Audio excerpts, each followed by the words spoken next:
दर्शक बंधु स्टेशन मध्य पड़ी रही अचिन्हा युवकों मृतदेह। सूचना प्रकाश कि आज सकाळ समय बालेश्वर जिला अंतर्गत मार्कणा स्टेशन दक्षिण केबिन गौड़दिया गाँ पाखरे 2 नंबर लाइन में देखा मिली एक अचिन्हा युवकों मृतदेह। युवक जनक चलंता ट्रेन खसी पड़ी सन्देह करा।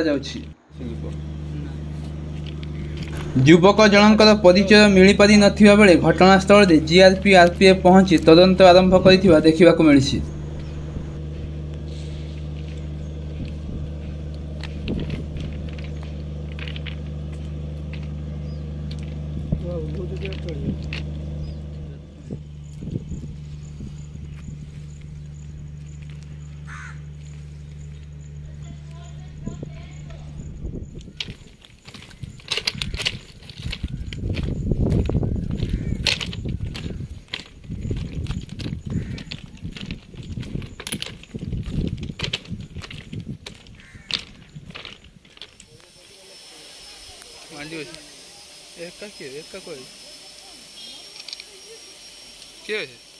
भगवान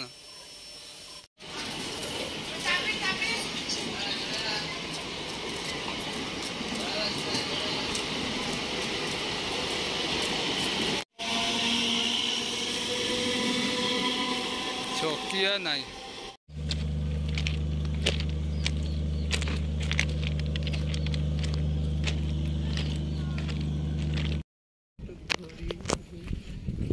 कौन